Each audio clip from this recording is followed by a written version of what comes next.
Hello and welcome to Off the Ball. Kathleen McNamee here, and I am delighted to say that I am joined by the author of Headshot, Rita Bullwinkel. This book, Rita, is absolutely sensational, I have to say. I think it's one of the best books I've read this year, if not in the past couple of years.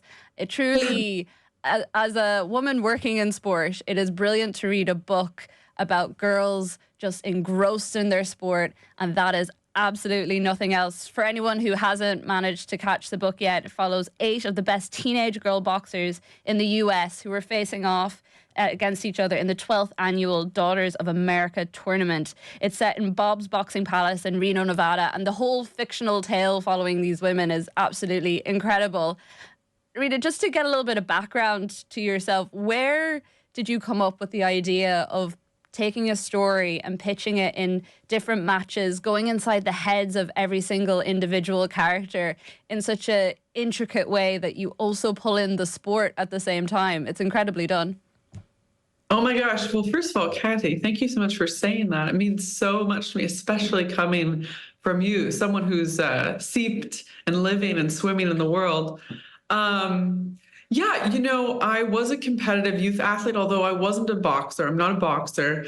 I was a top 20 ranked Division One co-captain of a Division One water polo team.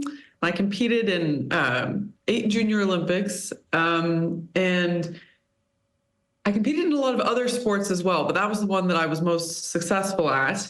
And through these memories of being a young person and a young woman and competing in youth women's athletic tournaments, I had this really intense trove of memories of driving to all these different parts of the country for a weekend, always to be in this same kind of architectural space. Sports facilities here in the US, I don't know what they're like in Ireland, but sports facilities here in the US, they're kind of like malls or airports or convention centers. It doesn't really matter what part of the country you're in. It's like they all have the same materials and the lighting's the same and they all feel the same. And so I spent so much of my youth driving to these architectural islands to be in the same architectural space and oftentimes to compete against the same young women again and again. And it was a really intense, compulsive act. And I had all of these memories of how deeply important it was to me and how I had built kind of my whole life around it. And I wanted to see if I could remember that feeling. And I also was curious about why I did it. I still don't think I know, but I think that's part of why I needed to write the book. It's amazing that you say that because I never competed anywhere close to the level that you did, but I did play Gaelic football here in Ireland, which is a very popular sport for people to play. And when you talk about that driving to random places in the country and everywhere kind of feels the same. I played basketball too, and when I was reading your description of Bob's Boxing Palace, I could almost see in my head all the old halls I used to play in, the rickety steps up to some viewing platform, the plank on the ground that you always knew was going to crack a little bit under your foot. That sense of atmosphere and place, even though we're talking from 2 totally different spots, is really, really prominent in the book. Yeah. I'm so glad that you felt that way. Oh no, my daughter has escaped. I'm so sorry. Don't worry at all. We love a surprise guest on the show. She wishes. It's 8 a.m. I am born and raised in the San Francisco Bay Area in California, and so it's 8 a.m. where I am, which is just a hair before school. The space of the tournament, it's architecturally kind of interesting. It's almost like a spaceship. And then the feeling of it, it's like when you're competing in a tournament, it's like the whole rest of the world has to fall away. It's a really claustrophobic kind of pressure cooked space. And as I think you mentioned, the book takes place just over the 2 days of a tournament. With 7 matches between 8 young women. And For those young women, their characters are so visceral and they jump off the page at you. But I love the differences between them all as well. You have the likes of Rachel Darko with the raccoon hat, and I love the image of her with the tail in her mouth, and you can see it so clearly in your head.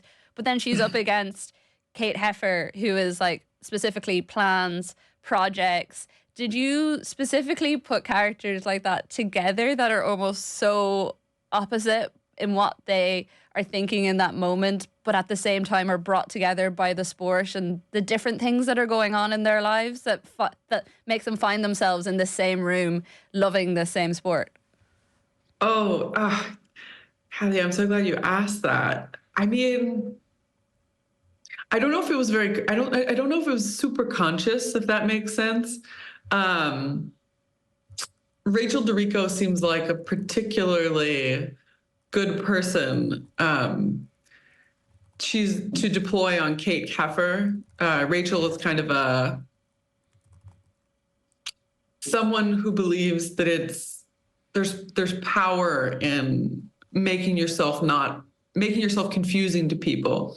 That by wearing like weird outfits and being loud and saying things that don't make sense, saying things that sound a little crazy, that that's a way to, because people don't know what she's going to do, to gain power in a situation. And Kate Heffer is a pretty classic type A, someone who needs to be able to control the situation, to know exactly what's happening, to know that she's in power.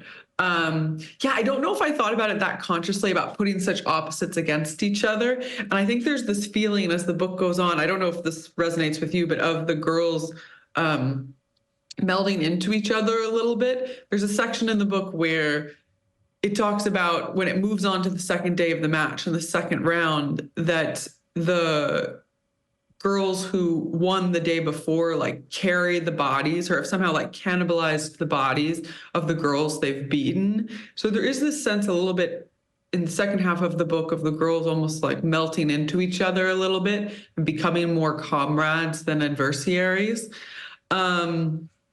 I mean, the other thing that's interesting about your notion that there are like two people that are perfectly pitted against each other is that since I've written the book, I've kind of realized that all 8 of the protagonists, all 8 of the young women are they're all like part me and part not me. So maybe it was like unconsciously trying to find these two like opposing aspects of myself, both of which I've embodied. Okay, so the other way I was thinking about it is, have you ever seen one of those experimental Shakespeare plays where all the characters are played by the same person? Yeah, I have.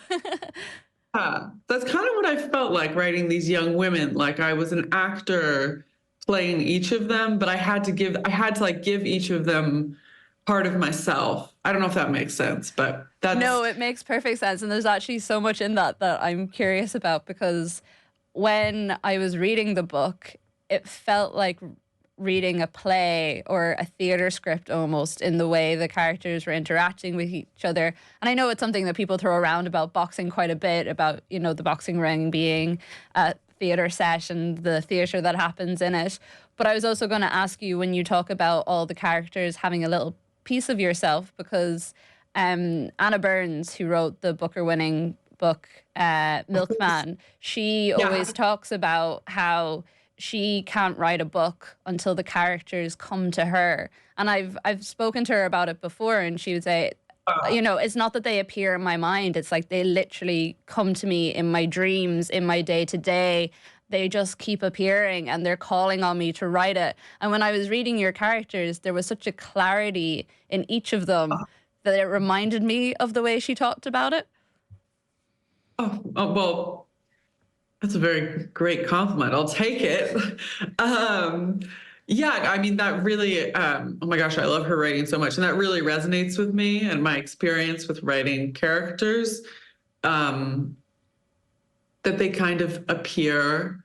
I mean, it's not, of course, it's not, you know, out of thin air. It's out of whatever soup is going on in my head. But yeah, they do just kind of say, I'm here now. Let me know what you want me to do. Well, I mean, I think you've got some pretty good characters out of that method. So any other projects that are coming up is in safe hands. You said that you competed in loads of different sports, water polo mainly. I think you said a bit of basketball as well, and running too. Did you mention? Yes. And I'm just curious as to what it was about boxing in particular that drew you to it, and how you managed to get the rhythm of boxing so well, because what's going on in the girls' heads is so well represented in the punches that they are putting in on their opposition. Oh, well, I'm happy to hear that.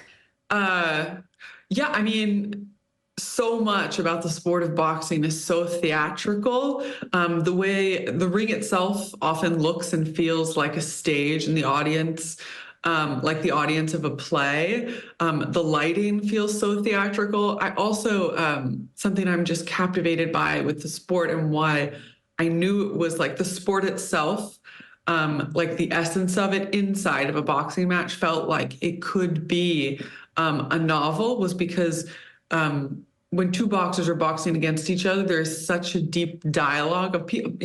People call it choreography. I'm in literary history. I'm certainly not alone in being an author that's been narratively captivated by the sport.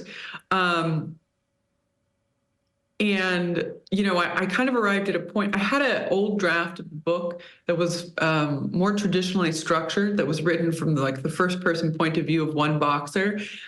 And when I read that draft, it wasn't a draft. It wasn't really this book. It was something else entirely. I realized that the only energy in the book, the only thing I was interested in, was when two young women were in the ring and not speaking to one another, were really just fighting each other. And it was then that I knew that that would be like the entirety of being in the match would be the whole book. And then that's what I wanted the whole book to be.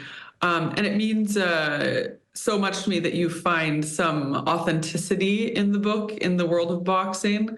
I really learned everything that I know about boxing from watching this trove of training YouTube videos of young women who were recording videos of themselves to archive and catalog the changing of their form over time, which is a really common training technique. It was one that, although I wasn't a boxer, for all of the other sports I played, I used a lot. It's very common. I remember taking, probably thousands of hours of footage of myself shooting free throws, and watching it again and again and again. And it was the repetitiveness of these long, unedited form videos where young women were trying to see the difference between what they were doing in their mind and what they were actually doing with their body, that I felt like I could know about the sport, that I did know about the sport.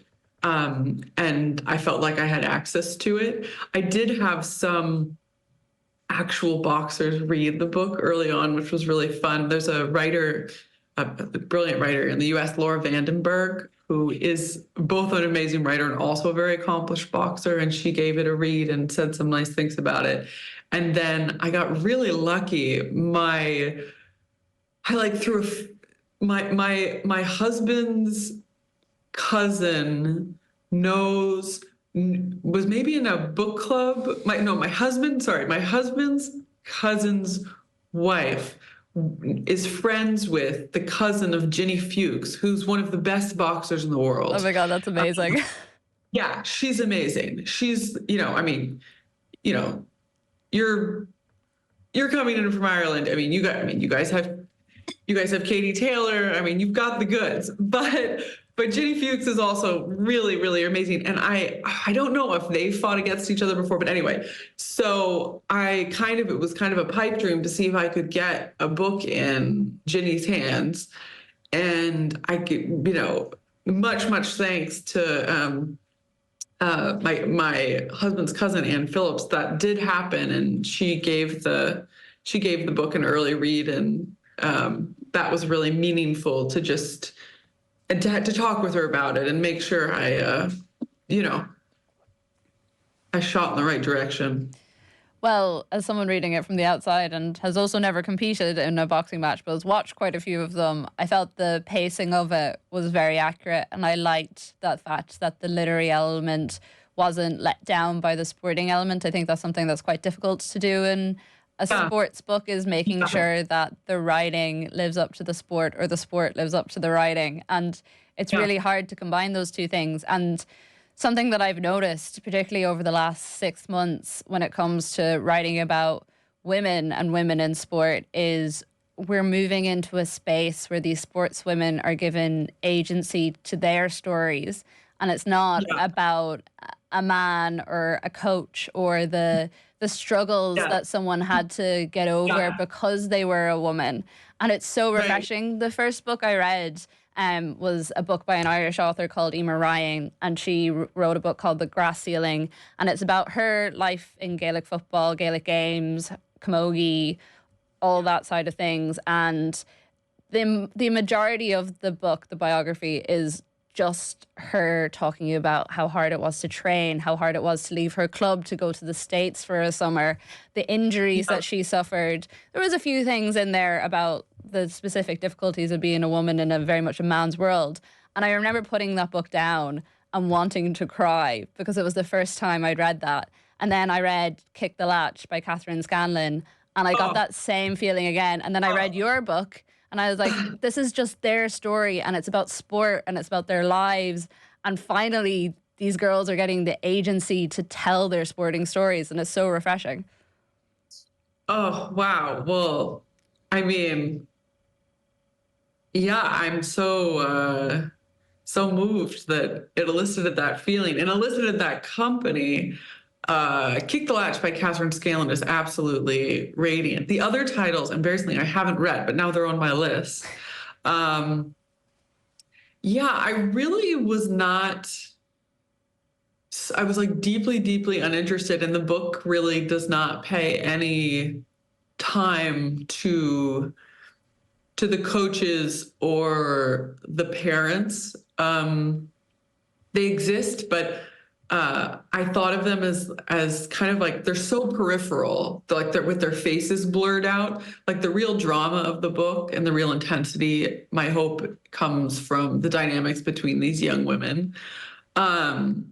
Yeah, I don't know what it is about the culture that is just with women's athletics in particular. I wish I could say we're fully out of it, but I think we have a little bit of time. That is just obsessed with the diamond in the rough narrative, specifically with women's athletics. This idea that like a young female athlete needs to be like discovered or supported by like always like a male coach or parent. She doesn't believe in herself. She is full of self-doubt. Parents don't think she should play sport. Teachers doesn't think she should play sport because sport isn't for girls. And then all of a sudden, this really forward-thinking man comes along and is like, "No, you can play sport." Yeah, it's such a disaster. Yeah, I have to laugh. You know, as a coping mechanism, I have to laugh about it. I think I was 12 when Bend It. I mean, if we can rag on it for just a little bit, I was 12 when Bend It Like Beckham came out, and I was like the producers that made that movie. I was the market they were envisioning. You know, I was like a 12-year-old tomboy like playing soccer. I was like, this movie. Somebody take me to see it in the movie theaters. And I remember watching that movie. And I didn't really have the language for it at the time, but the plot of that movie is so. I can't. Can I would whatever. Can I swear on this podcast? It's real. Whatever. It's really fun. You could go for it. I'm getting the thumbs up from our producer, so go for it. It's like really fucked up. I mean, because first of all, you have Keira Knightley as like an athlete. You know, it's very bizarre. The casting is very bizarre, and then. The plot is like the male coach teaches them how to play soccer or football, you know, and then he shtups one of them. Like that's the end. Is he like He fucks one of them. I remember being like, I don't know if this was how this was supposed to go. And then even like this year, obviously I don't even remember what it's called. Is it called The King, the Will Smith Yeah. movie? Where Okay. where it's like people can't really fathom that Serena and Venus are geniuses, like because of themselves. So they have to make a whole movie about how their dad is like really behind their successes. I mean, it's pretty comedic. It's such a bummer. Yeah. So the coaches, they're not in the book. They're not in the book. They've been shoved to the side. They're not the most important people. But no, No.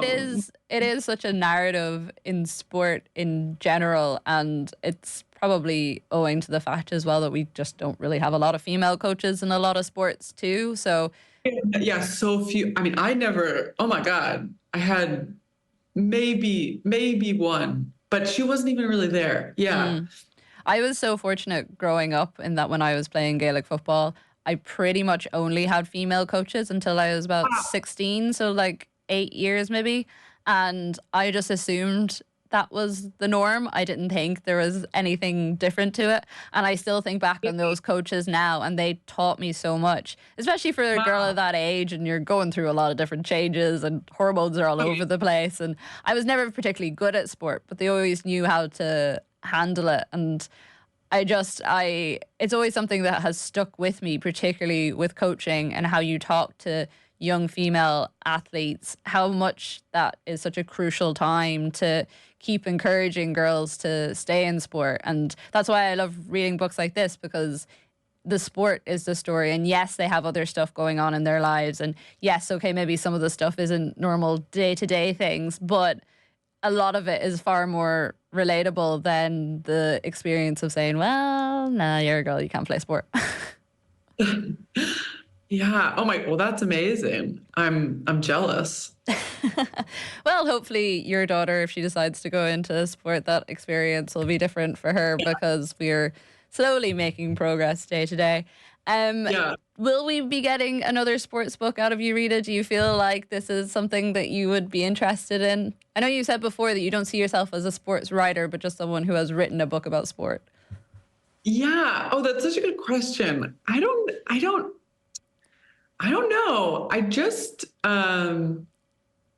finished a story about swimming.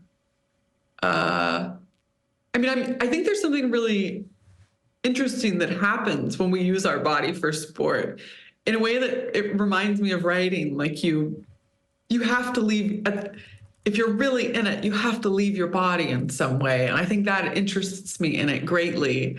And there's so many narratives, like we were talking about, like Kick the Latch by Catherine Scanlon. Another book that just happens to be about horse racing that I really love is The Lord of Misrule by Jamie Gordon. Um, I mean, there's so many texts I could go on and on about sport that move me in such incredible ways. The way Natalie Diaz writes about Mm. basketball. You may just have to send me a list on email after we get off this call. Yeah.